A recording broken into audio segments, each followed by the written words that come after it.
Siempre la enfermedad es ignorancia o falta de atención a nuestros procesos mentales y emocionales.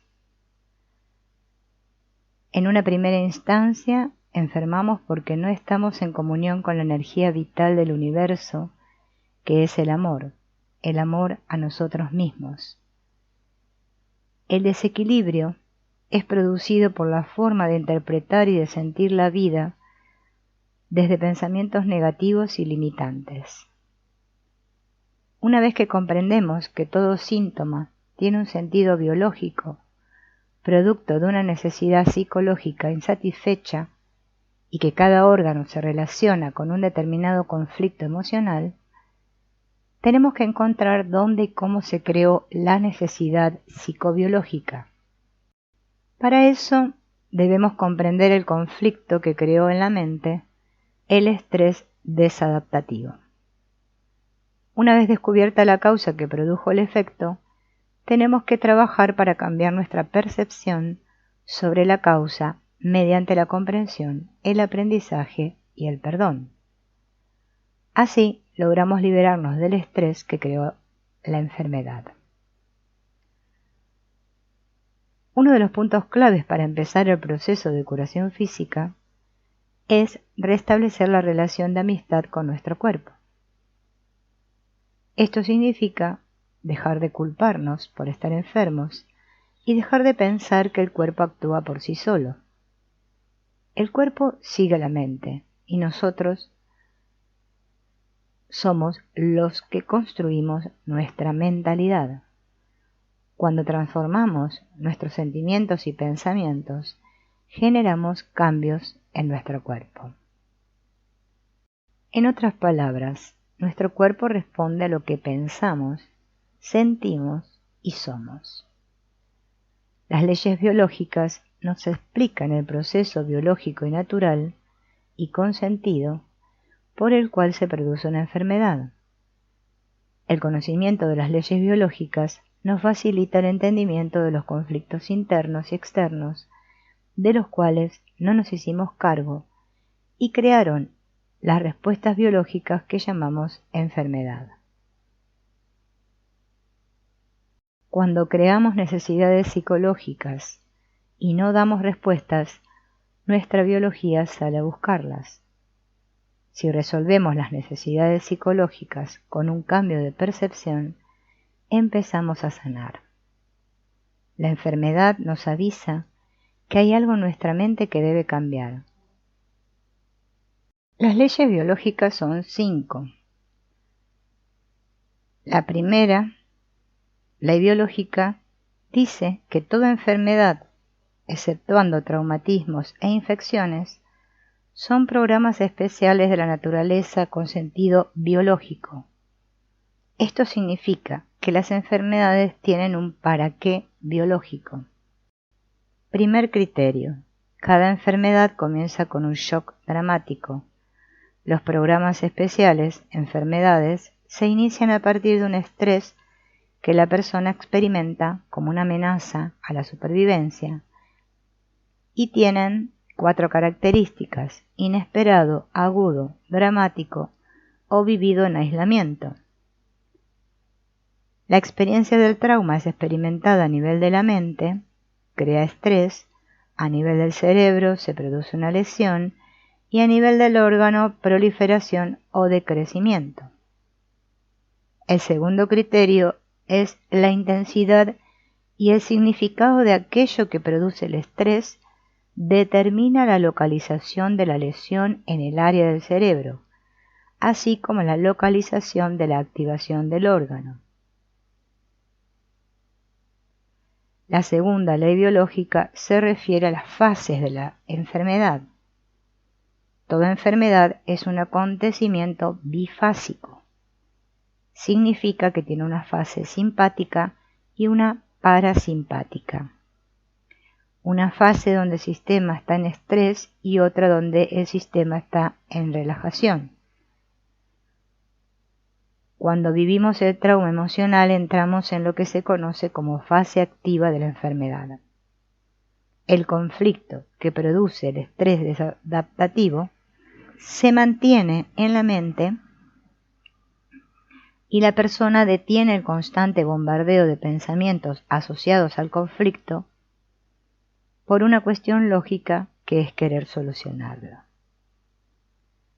¿Pero se puede solucionar un conflicto sin cambiar la forma de pensar que lo creó? La respuesta es no. Hasta que lo resolvemos, ya sea porque se nos ocurre cómo simplemente soltamos el problema, el conflicto mental sigue allí. Cuando la mente resuelve el conflicto, el sistema entra en relajación, que es la fase de curación. La tercera ley biológica explica el desarrollo, el funcionamiento y la carga psicológica de cada capa embrionaria. Nosotros tenemos 4 capas embrionarias en nuestro organismo: el endodermo, el mesodermo antiguo, el mesodermo nuevo y el ectodermo. Cada una está relacionada con un conflicto particular. El endodermo está relacionado con los conflictos de supervivencia, el mesodermo antiguo a conflictos de desprotección, el mesodermo nuevo a conflictos de no sentirse apto y el ectodermo a conflictos de separación y territoriales. La cuarta ley biológica explica la verdadera función de los microbios en el organismo.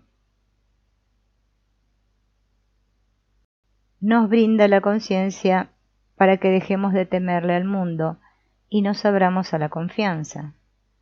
Ya no somos víctimas de microbacterias y bacterias.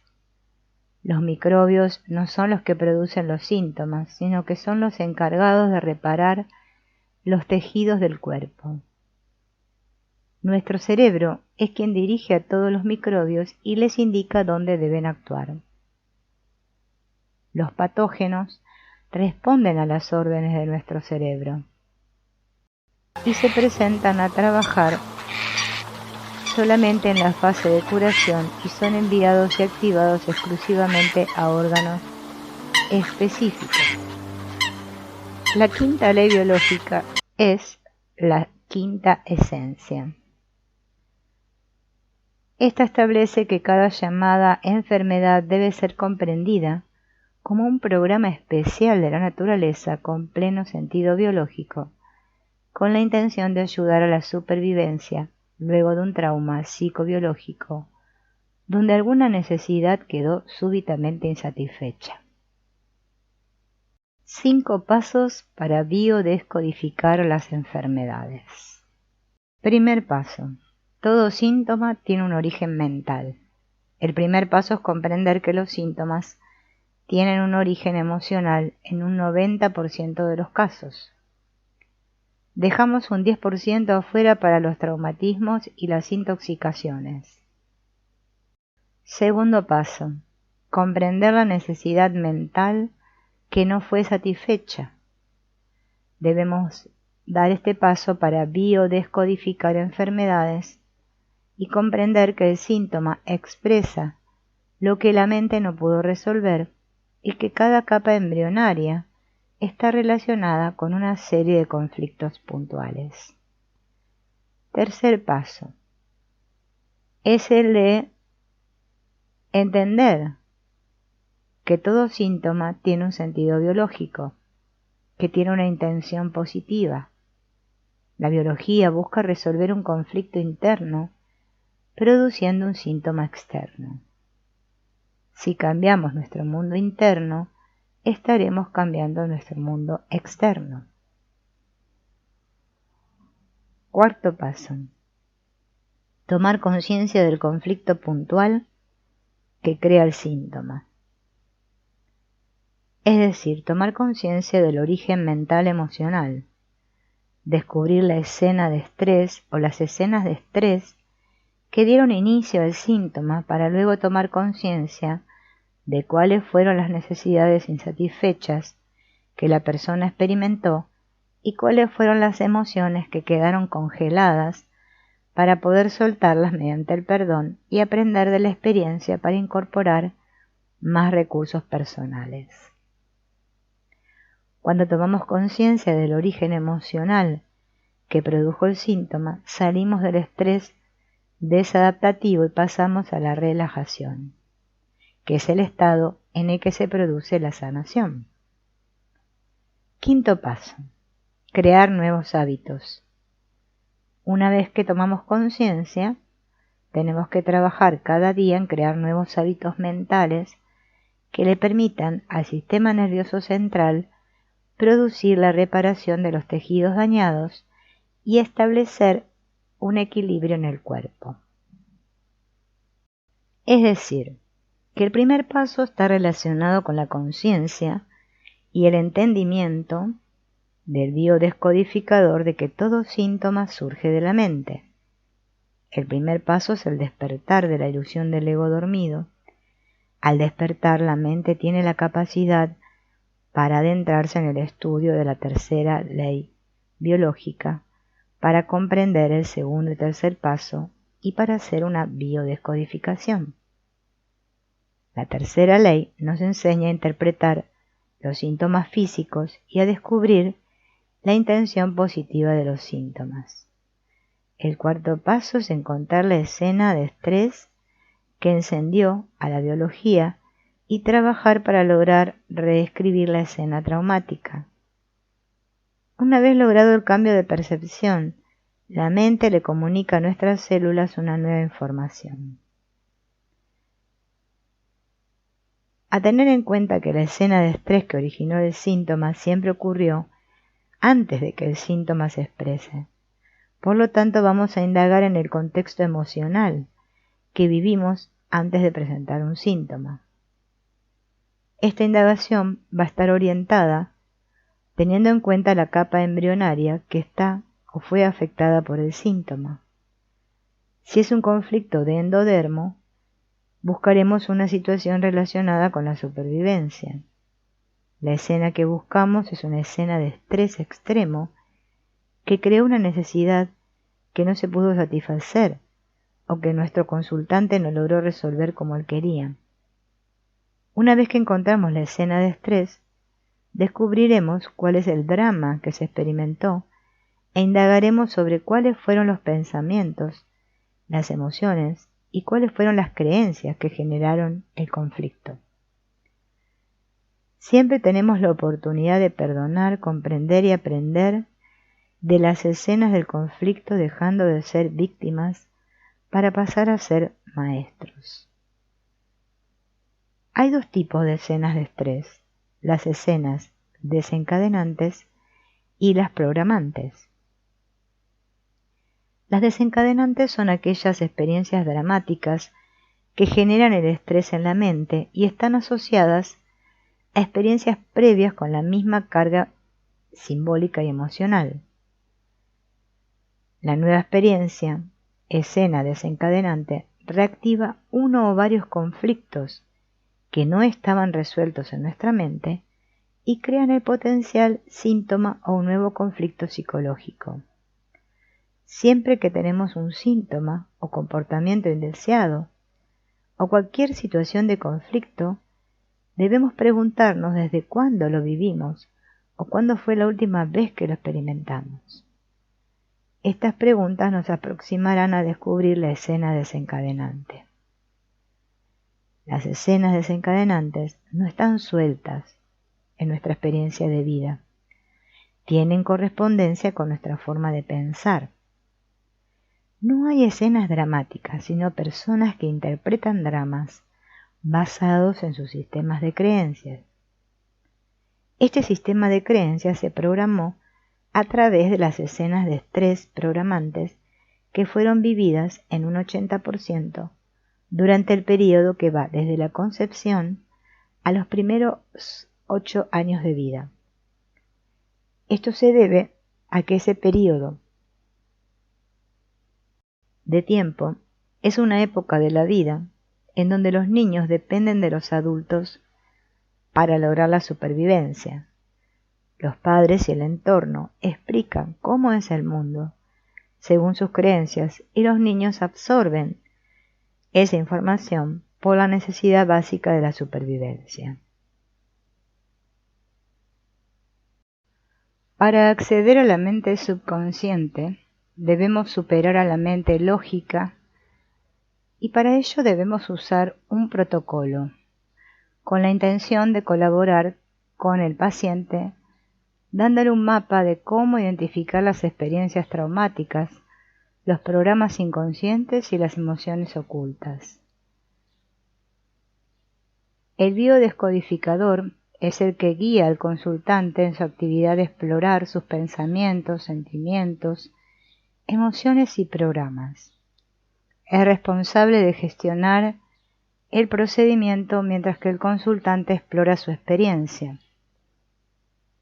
El consultante es quien explora en su experiencia subjetiva, acompañado por la guía del biodescodificador.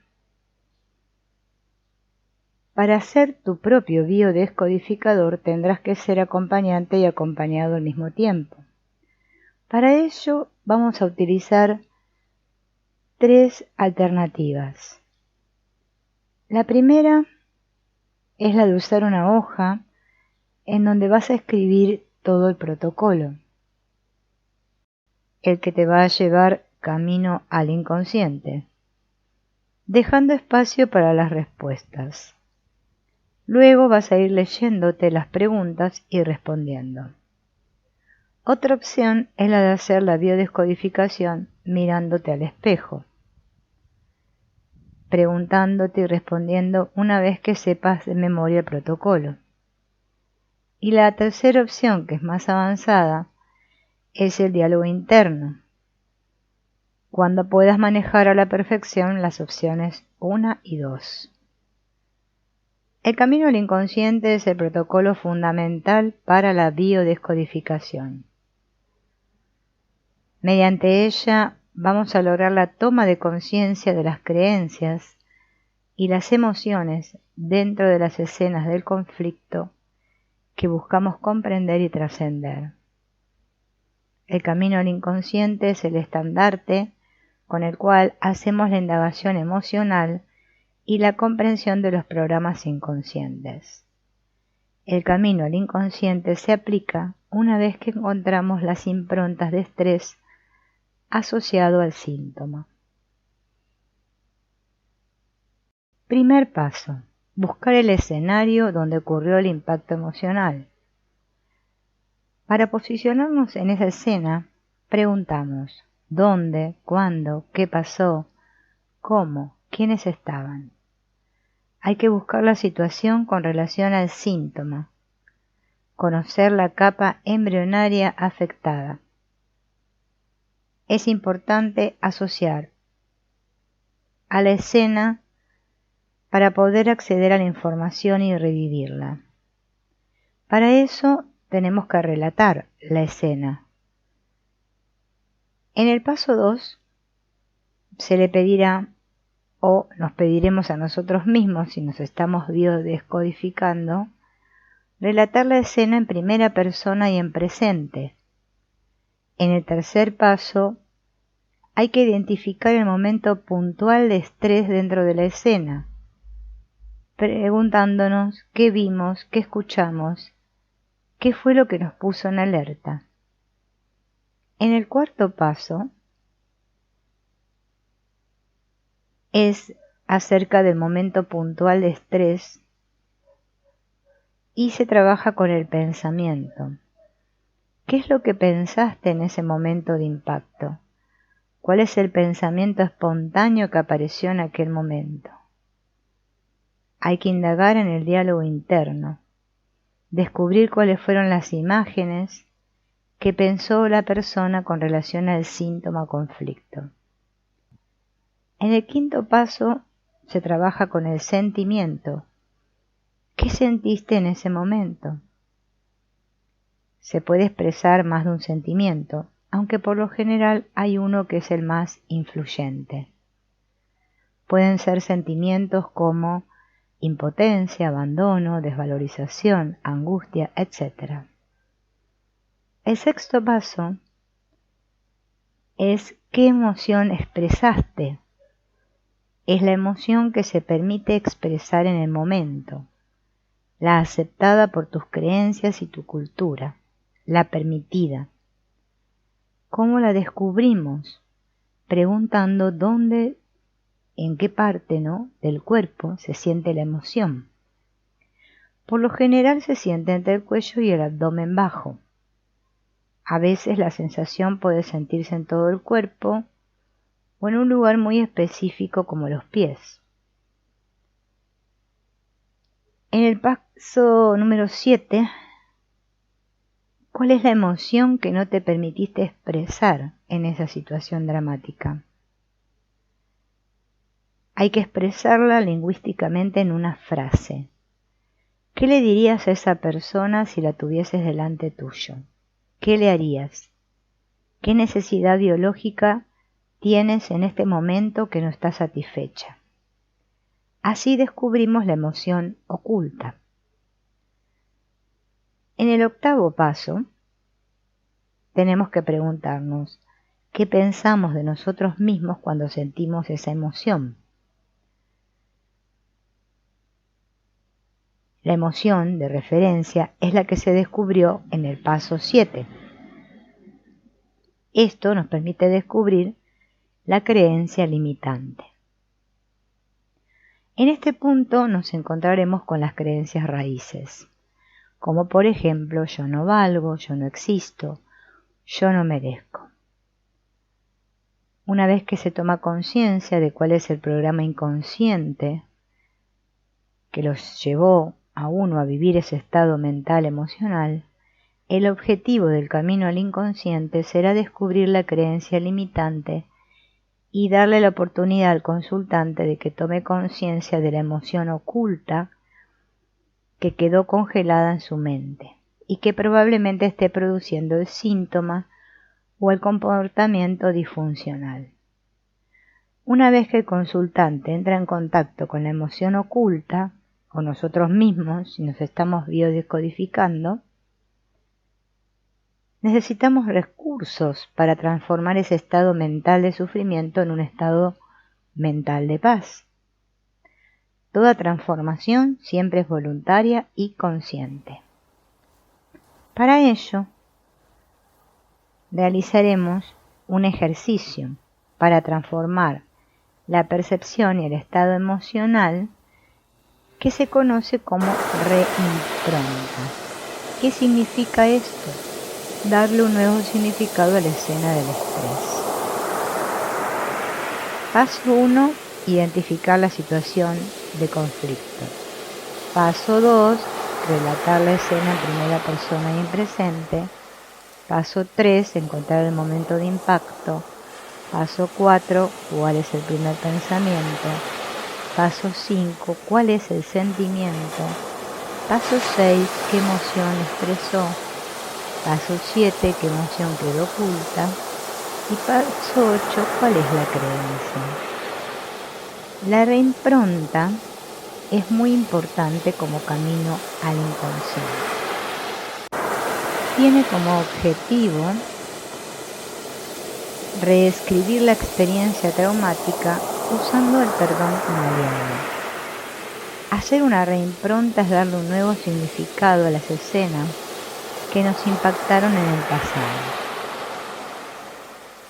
Se puede aplicar en las escenas desencadenantes, pero también la podemos usar para ir a buscar las escenas programantes. Una vez que tenemos los resultados de los pasos 7 y 8 del camino al inconsciente, nos preguntaremos, ¿cuándo fue la primera vez que sentimos esa emoción y pensamos en esa creencia limitante? Tenemos que ser conscientes de que mediante este protocolo podremos transformar la percepción de cualquiera de las escenas desencadenantes, obteniendo nuevos recursos. Al hacer esta práctica, el pasado empieza a ser comprendido y usado como maestro.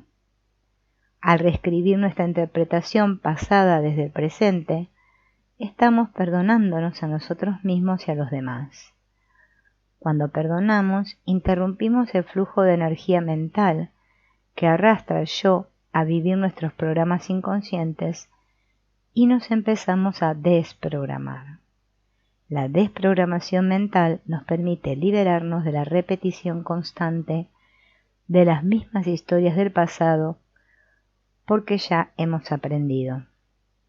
Nuestra mente subconsciente pierde la necesidad de volver a recrear las escenas traumáticas para que tengamos que volver a aprender.